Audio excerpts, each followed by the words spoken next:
Darling one, you were born from the sweetest love, cast from the fires of creation, burning bright into the making of your perfect constellations. Head high, my love, never let them diminish you. Stand tall in the power of your love. Break open to the thousands come before you, written in your heart with holy blood. Keep going, my love. Hold tight to the scripture of your inheritance, your dreams born from ancient stone. Weave your magic star of wisdom, breathing life into hollow bones. Courage, my love. Place pain upon your sacred altars. Grow seeds where life has become hopeless. Lend hands to those who fall and falter. Let love be life's greatest opus. Welcome, beautiful souls. My name is Tara Brading, and I'm the creator of the Dreaming the Ancestors podcast series, where we talk about remembering and reclaiming ancestral stories, feminine wisdom, and earth magic. And today I'm so excited to welcome Eimear Burke to the podcast, who is a Druid and a Seanchaí, a storyteller, as well as the chosen chief of the Order of Bards, Ovates and Druids, known as OBOD. Maybe we could just begin by hearing just a few words about your work with OBOD and as a celebrant and all of the other beautiful things that you do. Hi, Tara, and hi, everybody. It's just lovely to be here. And thank you for inviting me to be on your show. I'm the chosen chief of the Order of Bards, Ovates and Druids, as you've said, and I was installed 2 years ago online, which was a very strange event, given that we had planned that we would have a in-person ceremony in Glastonbury, where we usually have our summer gatherings. Anyway, but because of the pandemic, we couldn't. But it was a very, very moving experience for me. Prior to the pandemic, I would have said, we can't have ceremonies online. We can't have ritual online. It doesn't have the same meaning. And when we knew we couldn't have the ceremony in person, that with conversations with Philip, my predecessor, and Stephanie, our scribe, and Dave, the bard, our Pendragon, around how we could have it so that it could be done on the inner world. And then how could the membership share in that. So anyway, we created this ceremony through sending each other recordings, etc. I hadn't heard the completed one until it was happening, and the recording was broadcast live. And I was sitting in the room next door, in my own home, and I could feel Philip passing that to me from his home in Lewis. And it was really, really profound. And I knew then this was how it was meant to be. Had it been physically, I'd have been distracted by the 600 people that are going to be surrounding us. And so much of our work as Druids is working on the inner plane. And if we can't do it on the inner, how can we actually manifest it on the outer? So that really brought home to me how we can have connection online. Now, it's no substitute for the real thing, I have to say. Because we had, a few weeks back, we had our summer gathering in Glastonbury, and we had, as I was already installed, we had a confirmation ceremony of the installation. And that was just wonderful to be there physically. So it's been an interesting 2 years where I'm the head of an organization like this and not needing anybody physically. And it's all through this medium. And how wonderful it is and how we can connect with so many people. My experience is going over to the UK about 4 times a year and then going to Italy and other places, meeting other Druids. But for many of our members, there are solitary Druids who have never met anybody, who are not in a seed group or not in a grove. And because we have now gone online and we have such a strong online presence now, that our community has broadened and people have that greater sense of connection to the order, which I would not have anticipated. So that's one good thing that has come out of this pandemic, that luckily we had the technology to support us in it. As people who are devoted to this path of really honoring these earth honoring traditions, it can feel a little bit strange to do our work online sometimes. But yeah, most of my work is also online, and I've had people reflect back to me. I never knew a ceremony could be so powerful online. And as you were saying, the energetic realms that we're dealing with really transcend time and space. And so really opens us up to a much wider sense of community all across the world. And amazing that you and I can be sitting here in you in Kilkenny and me in Colorado and have this beautiful conversation. So thank you for your wisdom on that. And speaking of energetic realms, I always like to open these conversations by really creating sacred space together, calling in the spirit of our ancestors and calling to the spirit of the land. So I'd like to just take a moment to guide us all into that experience. So for those of you who are listening, and Eimear, for you and I as well, I invite us to just close our eyes for a moment and really imagine that we're having this conversation in the flesh, heart to heart. And we're gathered around a fire, around that fire that really is the pulse of life. Just as our ancestors have gathered around the fire for generations and generations, going all the way back to the very, very beginning. And to feel our connection in the circle around the fire. To feel that we're gathering in sacredness for this conversation. And I'd like to take this opportunity for us to call in our ancestors. This podcast is called Dreaming the Ancestors. And for me, it is so much about connecting to the wisdom of our ancestors and healing our ancestors through these meaningful conversations. So I would like to call in, welcome in all of my ancestors. I have mixed European ancestry, and I really, especially in this moment, want to call to the really ancient ancestors who lived so harmoniously with the earth. And I'm leaving a pause here because I can feel them so strongly. And I know that they have so much wisdom to share about how to be in right relationship with the earth, which is so, so needed in these times. As I'm feeling them, I'm also feeling the lands of my ancestors.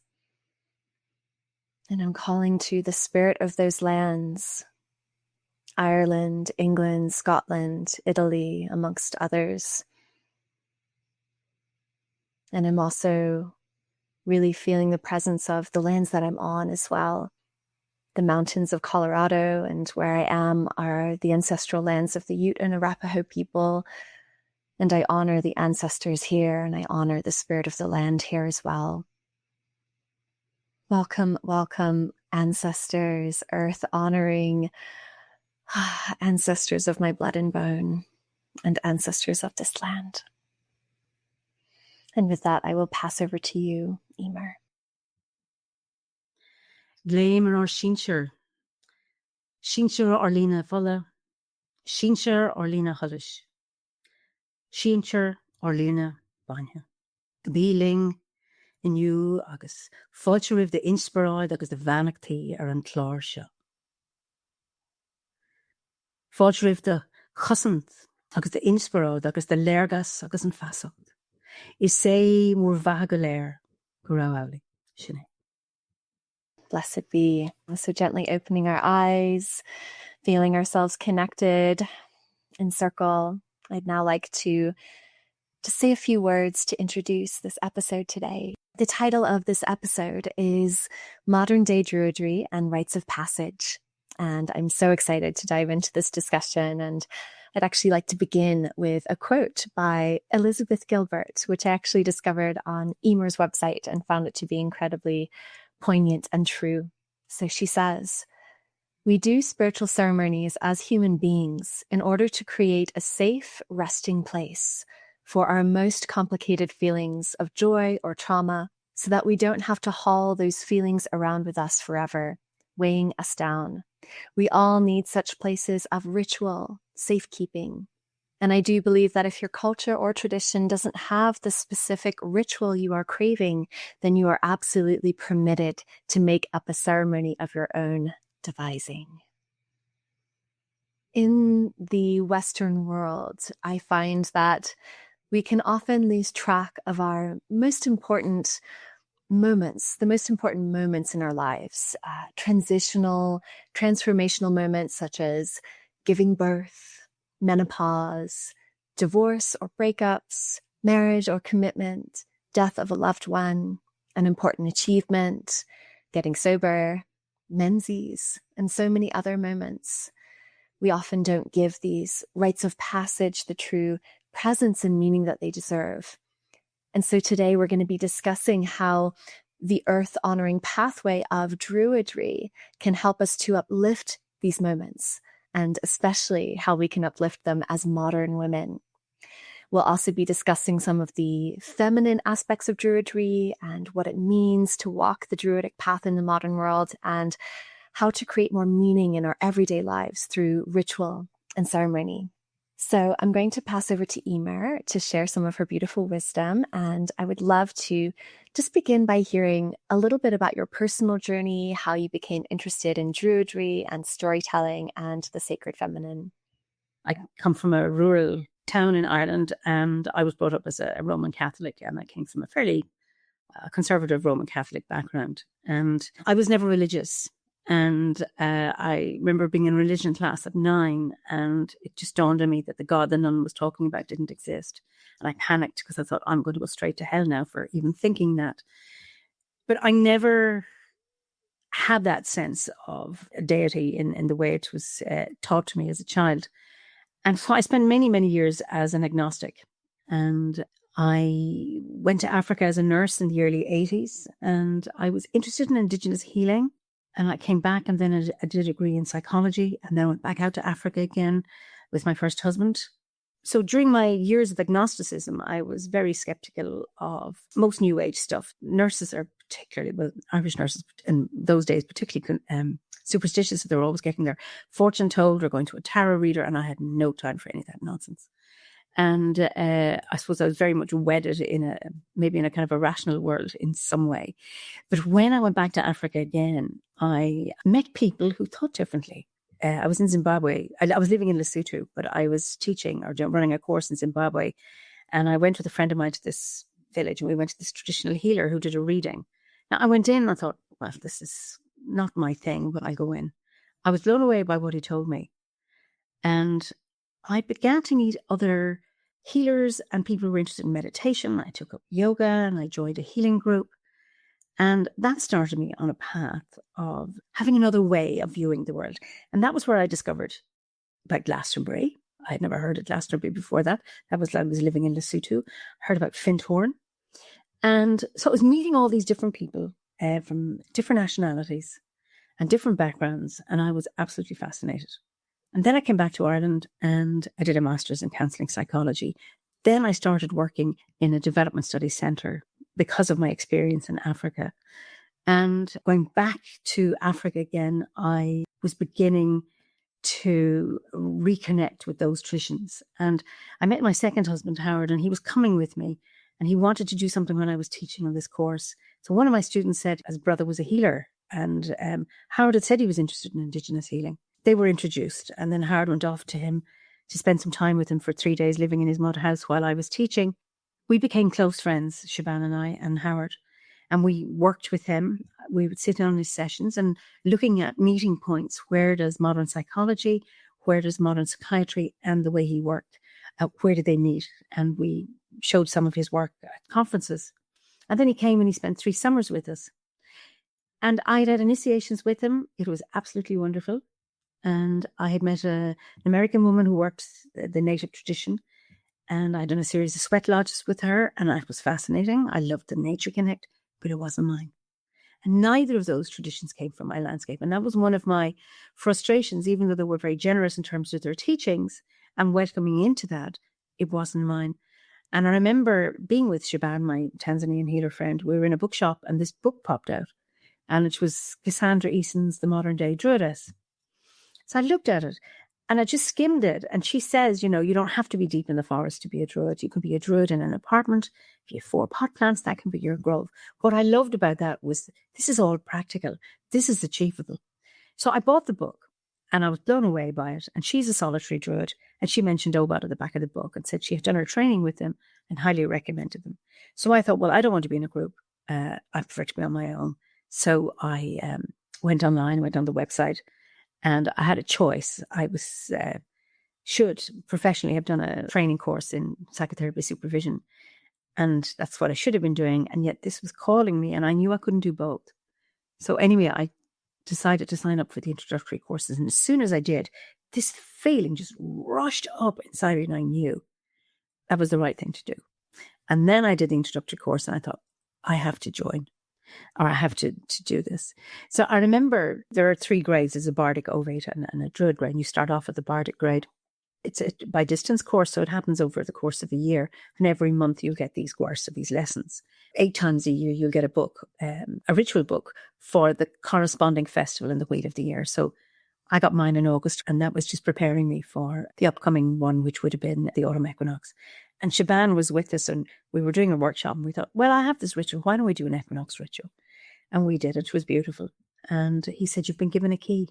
You need to use this. So you need to continue the Wheel of the Year, holding these ceremonies in your place. Otherwise, the lock will get rusty. And in a sense, I'd only joined the order. Like I felt like I was in 10 minutes.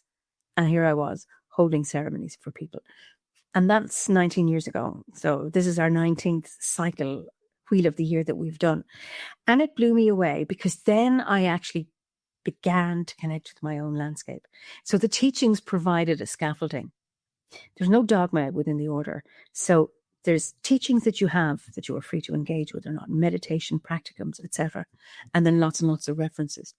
It's all about your own engagement with them and with the landscape. And I found I had come home. And then after about 7 years, I started going to gatherings. So I actually gave up the solitary bit, which was never really true, although that's what I had thought myself, and found then a family within the order.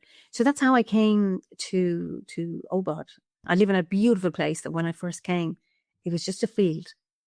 And now we have no room to plant any more trees. It is full. So I'm very, very lucky. I live in a rural area, close to a city, a small city, by US standards, of course. But I live in a magical place. It's full of history. So I've been very, very lucky to practice as a Druid or live as a Druid right here in my own home. I don't have to drive anywhere. That I live on a sacred site. My land is sacred. Thank you so much for sharing, and so lovely to get a sense of how you came to this path. It's a question I always like to ask people, because we all have different pathways to come to this shared place, this gathering of wisdom and tradition. So thank you so much for sharing that. And the next question I'd like to ask you is, what does it mean to you to be a Druid? Like, what does that path look like for you as a modern woman? I'd really love to hear that. Well, essentially, Druidry for me, it's a nature-based spiritual path, where we look to the seasons and the landscape as a metaphor for our lives. We have an inner landscape that we develop and work on, and we also have, obviously, our outer landscape.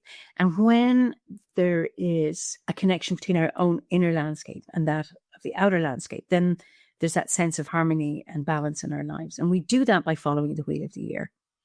And what I love about the order in OBOD is that there's no dogma. You are free to come from any tradition and combine that tradition with your Druidry. There's no list of sins. There's no list of commandments. However, we are encouraged to live from our own internal moral compass, that we take responsibility for our actions. Central to the Druidry is it's about being a path of service, a sense of responsibility for the earth and our beings, that sense of interconnectedness between ourselves and the whole planet. And it's not that we are at the top, but that it's not that we, like nature, we are nature. We are part of that web and don't have that sense of individuation from the rest of nature, but that we are part of it. We can be theistic or not, monotheistic, polytheistic, animistic, it doesn't matter. We don't fight over that. We come together in circle through a love of nature and honouring that in however that may be. So our service has many, many faces. You can be a bard, a storyteller, a poet, a singer. When I started, when I was on the Bardic grade, Howard was a poet, my husband, and he could just spit out poetry, just flowed from him. And I found that very, very frustrating. I wasn't, and I didn't have any of those skills. And I could tell jokes, but I didn't really value that. It wasn't until I finished that grade that I actually started telling stories. And then when I went to the next level, the Ovate one, which is more the healer, shamanic phase, and I have been interested in Reiki. I'm a psychologist, a herbalist, shamanic practitioner. All of those things I was doing while I should have been focusing on my bardic studies. But I found I'm not a poet, and yet I've discovered it through magic. It came after that, and I took up the harp on the next level. So some people act as healers, herbalists, diviners, astrologers. There's many, many ways. And then the Druid one is around, it's a philosophical strand. It's one of service, holding rites of passage, holding rituals. And yet, regardless of what stage you are on your path as a Druid, you can do any of those. It's a non-hierarchical organization, even though we talk about 3 grades. It's just that's the pathway you take. But you can do all of those things at any time on your path. So a modern day Druid, I suppose we don't know how our ancient ancestors as Druids practiced, because Druidry was essentially an oral tradition. We know from some accounts of the Roman writers and also the Irish monks here, and obviously they would have been written through a very much a filtered lens, and they were telling their own story. So we don't know what the actual rituals entailed, but we do have enough from the stories to glean a certain spirituality. So we have the 4 fire festivals in Mulca, although that's not named in the stories. Bealtaine, which is May, Lunas August, and Samhain, which is November. And they would have been agricultural festivals that would have been very, very important. And they feature in the stories, not Imbolc for some reason. Although Bridget is honoured, and we know about Bridget, the goddess who morphed into being a saint. And then our pre-Celtic ancestors honoured the sun festivals, the solstices, and the equinoxes. So the notion of a wheel of a year is a modern thing, and that came, between Gerald Gardner and Ross who was the founder of modern Wicca in Britain, and Ross Nichols, who's the founder of OBOD. It's a very nice synthesis of our, I don't know if we're Celtic, it's not a word I'm particularly comfortable with, but our Irish past. And then we have the ancient monuments that tell us that these alignments were very, very important. So you put the together and it makes sense for a modern world. So Druidry is a bit like that quote, if you haven't got a specific ritual for some particular event in your life, then you make up your own, as long as you don't claim that it's ancient. It doesn't have to be ancient to have validity. So Druidry is something that's evolving and growing to meet the needs of these times. Some people say to me, well, you have a bad history with all that human sacrifice you did. And it's like, well, the Romans, they were not beyond crucifixion themselves. So I'm not too sure how much human sacrifice was practiced by Druids. Maybe there's human sacrifice happening now, the modern world, and it's sanctioned by governments. It's called war. Euphemistically, it's collateral damage. But we don't have to do that. But we can engage with nature like our ancestors did. Engage with the earth, the sky, the sea, those 3 realms that were there then and valued, and we can do it now and make it relevant to our own lives. So I suppose it has ancient roots, as everything has. We have roots going way, way back. And it's about picking what we can from the stories and from the landscape, and allowing the landscape to speak ourselves, to tell us how we can be as modern Druids. Yes, I really love engaging with these as living traditions, which is really what I was feeling coming through you, and the way that you expressed that was so alive. And these traditions live through us and in our own unique ways. And I loved hearing earlier about how OBOD is such a non-dogmatic, non-hierarchical organization that really allows each person to live these traditions in their own way, also honoring, the wisdom from the past while making it relevant to the times that we live in. So thank you for that beautiful insight. Of course, you've stepped into such an important leadership role within OBOD in the past few years. And I know that many women were very excited to see a woman at the forefront of this organization. And I would love to hear a little bit about some of the feminine aspects of Druidry that really inspire you. I find that question very strange, because my experience of OBOD has never been that it was a masculine path. And having grown up as a Roman Catholic, and how very much women were treated within Christianity, and very much that secondary position that you say there's no women priesthood, all of that, and the whole history that I won't go into, that I never felt I had a place as a woman within the Roman Church. And then joining the order and actually seeing that equality right there from the beginning. So there's 3 people at the top. It's a very flat hierarchy. This is the chosen chief. there's the Pendragon, who's the chief dragon, whose job is to, I suppose, protect the integrity of the order. And then there's the scribe, who protects the teachings of the order. So when Ross started, the scribe was a woman and the Pendragon was a woman and the chosen chief was a man. Then when Philip took over, Pendragon was a man, the chosen chief was a man, and the scribe was a woman. And now you have Pendragon is a man, chosen chief is a woman, and the scribe is a woman. So you'll always have an even number of when you have three. But there's always been a place. So I was always struck when people say, well done, it's victory for feminism, etc., and all of that. And I thought, it never even occurred to me, because within the order, there was no discrimination. It was that place of ease. And the whole order was founded on equality, where I think initially with the Druid revival in Britain, I think the three criteria, you need to be male, Christian, and a Freemason or something that came from that tradition. But in terms of OBOD, its very, very beginning, it was one of balance between the two. So there's never been that struggle. And some people thought, well, you worked really hard to get that promotion. It's like, well, I didn't work for that at all. And someone said, you deserved it. And I go, no, I didn't deserve it. I wasn't elected. I was chosen. It's still a bit of a mystery to me. Why I was. It was not something I'd ever aspired to. I mean, if had the job been advertised, I would not have applied for it. It never occurred to me that I would be chosen chief. I always assumed Philip would be chief forever. I mean, that's not very rational and practical, but I could never envision. I never even had a thought to myself who would replace him. So it was a big shock to me. I didn't want it at the beginning, and I thought, I'm not so sure really this is for me. Anyway, I had to give it a lot of thought, and I'm glad I did now, because people have been very, very supportive of me. And that's very, very important. That it's like I'm holding a space for the order. I'm the chosen chief, but I'm not controlling anybody. It's not a place of power. It's a position of responsibility. And the order has always worked. This is what I love about it, is if you have a gift and you can be of service to the order, great. It's a position of responsibility, not of power. So it works very, very well in that way. So I'm not too sure what the feminine aspects of Druidry, because if you look at one aspect, you go, well, is that masculine or feminine? And it's neither, it's both. So I'm afraid you're not going to get a good answer.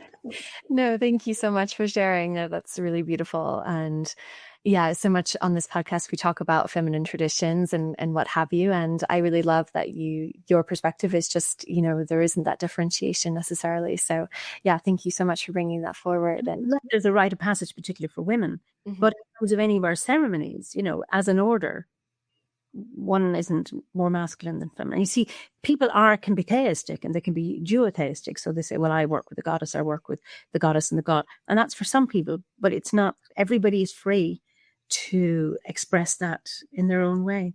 So speaking of rites of passage, I would really love to dive into that for the remaining of our call, really. And actually, really following on from what you just shared, I'd love to ask you, why are rites of passage important to women? What can they teach us about our feminine selves?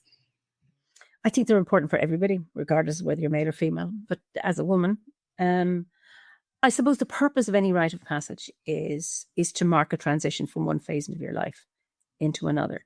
And I think our modern world has gotten rid of all rites of passage, regardless of whether you're male or female. And I think that is to our cost.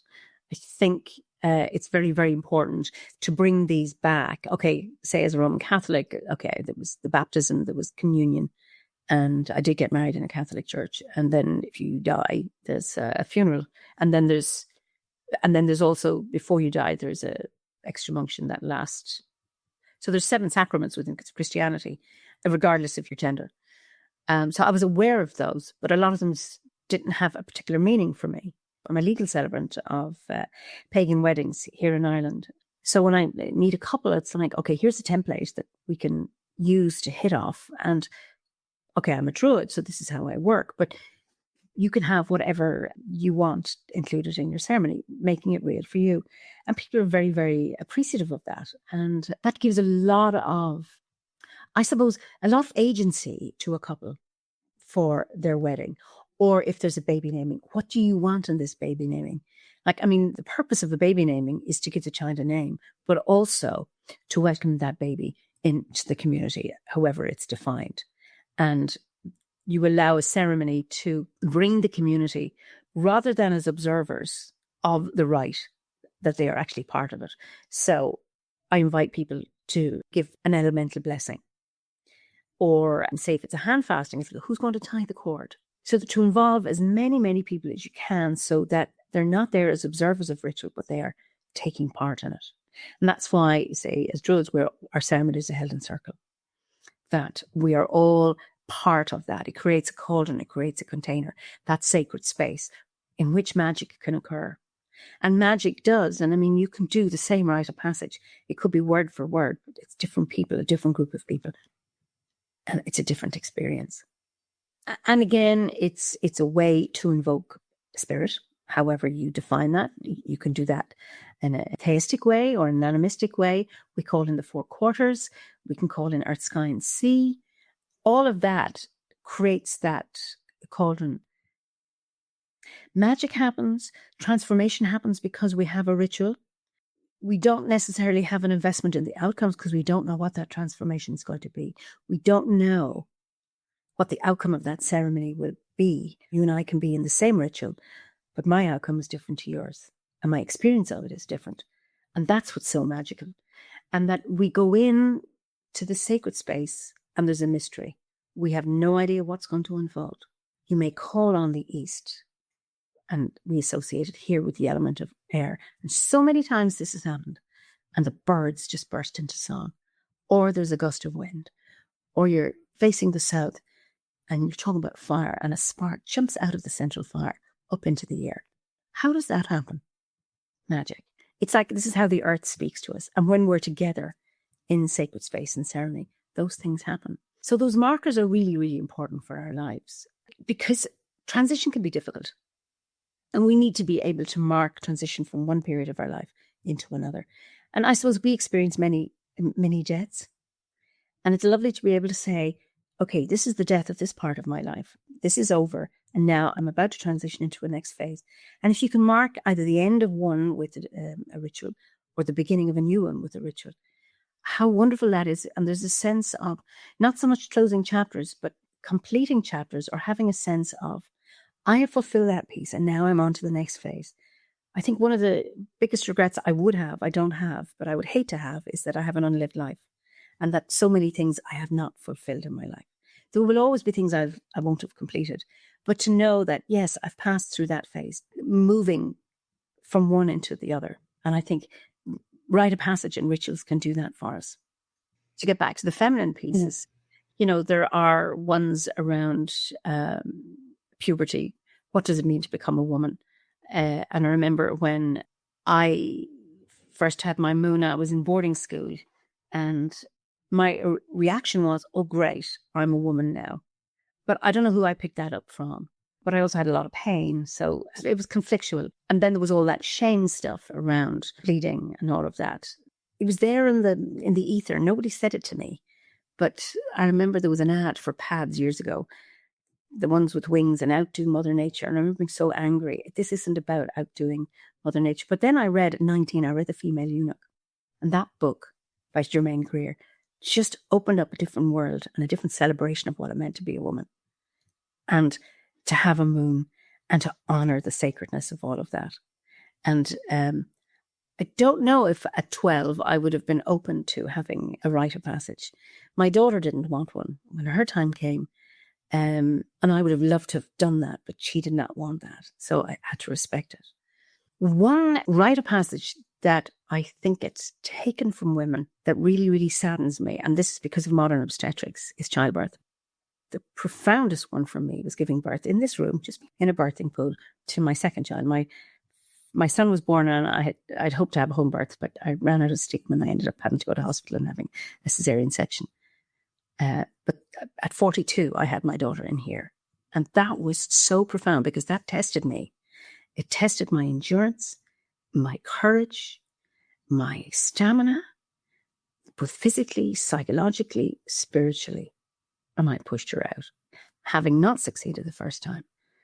That was the biggest challenge I have ever overcome. And nothing has ever come near that. And I knew if I can do that, I can do anything. And that's when I really, really stepped into my power. And that was at 42. That wasn't as a young woman. where all the messages were, between 16 and 25 is the ideal time to have a baby. I was absolutely no fit state to have. That was me, not mature enough. So that was a really, really profound experience for me. We actually, on the last podcast episode, we had such a deep conversation about that transition and motherhood. And for those of you listening, I highly encourage you to maybe even listen to that one after this conversation. It was so powerful. And I have not given birth. I've not been a mother yet, maybe someday, but I can feel what you're saying. Like there's something in my DNA memory that remembers that rite of passage and how important it was. And reclaiming that passage for ourselves as women feels so important. And leading on from this conversation, I'd love to hear about what kinds of rituals or traditions or even just concepts from the Druidic path can inspire and support these rites of passage.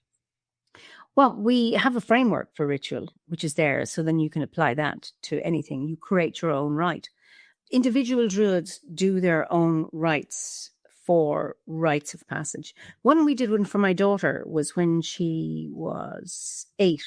She had friends who made their communion, the idea, the Roman Catholic idea that you reach the age of reason by the time you're 7 and then you can receive your communion. And it's culturally, it's a big, big thing here. So girls are dressed up as little brides in white dresses anyway, it's a thing. And we wanted to mark something for Caolan, and we called it an Age of Reason ceremony. She had 2 friends that accompanied her. She needed a support group as well because she wouldn't do it on her own. But anyway, there were 2 girls who did it with her. And it was absolutely beautiful. We had 2 fires, and one represented her early childhood. And then she put something into the fire that represented what she was leaving behind, comes through the fire and then puts into the new fire, the second fire, what she's heading towards in the second phase of her childhood. And it was a really, really profound experience. And then we had people around her community offering her gifts of their own, as in the gift of courage or blessings. And that was a really, really beautiful ceremony. So it marked that transition from early childhood to older childhood. So I had a croning one when I was 50. I decided I was a baby crone then. And that was a beautiful ceremony. Again, it involved elemental blessings from each of the 4 elements. And I had a few women with me, and then chose candles, one to represent each decade of my life. And I spoke, as I lit each candle, what that decade meant to me. And then I had one for the decades going ahead. Again, that was honoring and being able to leave behind stuff, honoring the pain, honoring the triumph, honoring all the successes, all the achievements, as well as the losses, moving into the next phase. And again, it was always that acknowledging what's gone before, what have I now, where am I now, and where am I heading towards? And then I did my husband's funeral. Well, he and I prepared it. Obviously, it is not for women, but it can be for anybody. And we had 2 Druid friends, Paul and Coach, who held a ceremony for us. And that was beautiful. The 2 of us spoke about that because we'd always spoken about death and what we wanted for our funerals. So we had a funeral in the garden there for him. Again, elemental blessings and people. Again, in that circle, people allowed to speak and share their grief and celebrate Heart's life and talk about memories, and all of that was really, really important. Again, it wasn't one person in charge. It was a community. It's always that circle, that container that you have these rites of passage within your community, be it a circle of women or a circle of men or your family or whoever. That is really, really important. I love the community aspect of these rites of passage. And of course, they can be done, on our own and in our own sort of intimate space just with ourselves. But the community aspect really adds another layer to it. And something I've been just thinking about so much recently with all of the different challenges that we're faced with. And there's been a lot of really intense things happening here in the United States. And I've just been longing so much for that sense of community and circle, where the circle really holds all different perspectives. It holds polarity. It holds everything. The energy of the circle feels so healing, and for the times that we live in, which here in the United States, and I'm sure elsewhere as well, are becoming increasingly polarized. And I find that incredibly exhausting, challenging, and coming together for these important moments in our lives, to come together in circle really reminds us that we have more shared, our shared humanity really shows up in the circle, is what I'm trying to say. So I really love that aspect. And this sense of kinship, also beyond our human selves, is something that comes up so much in Druidry, is feeling connected to the web of life that we belong to. And you spoke so beautifully about, in the ritual, when you're calling in the energy of the fire and the fire speaks, and it really has that resonance. And there's that sympathetic magic that can happen too. Yeah, I would love to maybe explore a little bit deeper in the last few minutes here, how we can weave ourselves into that sense of kinship and community through ritual, through ceremony, just in our everyday lives, going beyond here, those moments of significance, those rites of passage, and just how do we live a life that's ceremonial, that connects us. I'd love to just sort of explore that. I think you can start with 2 people. I'm very, very lucky I have a community. We started off with 3, and now I don't know how many people. It's a very fluid one. And it's not just Druids, it's people who resonate with our ceremonies. But it started off with myself and Howard and one other person. And it can be that small. Yes, you can do ceremony on your own, but we're talking about community and kinship. And I think that's that reaching out. That can be hard depending where you live. You can do it online, which can be really, really helpful, because we now have online ceremonies in the order, or physically. You only need to at least have that. And you set out, and it can be as formal or as informal. You don't need to be word perfect. I remember when I started, it was a sound ceremony. I remember I was too nervous. I had everything written down. And then the rain came and the wind, and the rain washed the ink off the page. And I didn't know my east from my west. And I thought, what am I doing? And I was, getting caught up in getting this right. And it's like, no. I mean, this is to quote Jesus Christ, where 2 or 3 are gathered in my name, there I am in their midst. But that applies to spirit, where 2 or 3 are gathered in the name of nature, in the name of community, in the name of spirit. It is there. And that even starting with that and saying, well, what do we want? What does a ritual look like for us? For some, it can be just lighting a candle. For some, it might be taking 3 breaths. It might be just holding hands. And it could be as simple or as complex as you like. And sometimes simplicity is incredibly powerful, and then you're not getting caught up in the choreography. It's just that, why are we here? Sharing this moment together with our eyes closed, holding hands, taking 3 breaths, or whatever it is. That's how simple it is. And then gradually, as you get more confident, you may want to put more words and more complexity and weave more things in. But it starts off with 2 of you can stand in a circle. Or you create a circle by holding hands. But it's that. That's how it starts. And one thing about the community is the witnessing of the other. So if there's somebody there, they can witness your experience likewise. And then if there's a bigger community, they witness that transition for whatever it is that you're marking. Yeah, the witnessing, for me, so much of the ancestral work that I do and work that I do with others is so much about witnessing, honoring, just acknowledgement, how much healing can come just from acknowledging. And that feels so important in regards to connecting us with the wider landscape of how we belong in this world as well. So as you were sharing earlier, you witnessed, you acknowledged the flight of birds when you called in the spirit of the air. If you hadn't witnessed and acknowledged that, then the meaning wouldn't be there, right? So I think that acknowledgement and really being present and noticing can be so connective. And one of my favorite things to do when I'm in circles of women in person is to gaze into each other's eyes. And it can be so uncomfortable for people to literally just sit there and look each other in the eyes for a long period of time, saying nothing. Mm-hmm. And some of the most profound experiences I've had with women, and because I mostly do women's work and women's circles, but it can be with anyone, is that real gazing and that seeing and acknowledgement of each other just through looking into each other's eyes. Wow. Thank you so much, Eimear, for this conversation. We just have a couple minutes left, and I'd love to just offer you a space to share anything else that feels alive for you in this moment, I suppose. It can be anything at all. Well, I have here a lorica. And what a lorica is, a lurach is the old Irish word. It's a prayer of protection. And this is a Christian one, but it is believed to have been adapted from an older Druidic blessing. So I thought I'd like to share this with you, if this is okay. I summon the 7 daughters of the sea, who shape the threads of long life. 3 deaths be taken from me, 3 lives be given to me. 7 waves of plenty be poured for me.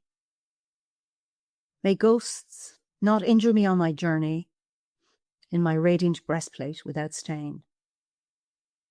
May my name not be pledged in vain. May death not come to me until I am old. I call upon my silver champion, who has not died and will not die. May time be granted of me, to me of the quality of bronze. May my form be exalted. May my strength be increased. May my tomb not be readied. May I not die on my journey.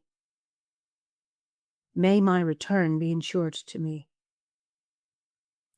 May the 2-headed serpent not attack me, nor the hard grey worm, nor the senseless beetle. May no thief attack me, nor a company of women, nor a company of warriors. May I have increase of time from the King of all. I call upon a Shenach of the 7 lives, whom fairy women suckled on the breasts of good fortune. May my 7 candles not be quenched. I am an invisible fortress. I am an unshakable cliff. I am a precious stone. I am the symbol of 7 riches. May I be the woman or man of hundreds of possessions, hundreds of years, each 100 after the other. I summon my good fortune to me. May the grace of Great Spirit be upon me. That's probably 8th century, or that is written down, but obviously believed to be much older. Mm-hmm. It's incredible how these writings have come down to us through the ages and still can speak to us with that same sense of spirit and wonder as it did thousands of years ago. It just always amazes me. So Eimear, this feels like a good moment to complete our conversation. And I wonder if there's anything you'd like to share about where people can find you online, anything that you offer that you'd like to know about. Okay, so certainly my own website is kilkennydruidry.com. And then there's druidry.org, which is the website for the Order of Bards, Ovates and Druids. I have Eimear Burke, Druid Seanchaí, which is on Facebook, and I'm also on Instagram. Although I've been cancelled recently twice on Instagram, so I'm hoping this 3rd time. I just set it up a 3rd time about 2 weeks ago. Hopefully it'll still go. So Eimear Burke, I think it's called Druid on Instagram. Thank you so much. Yeah, I really encourage everyone to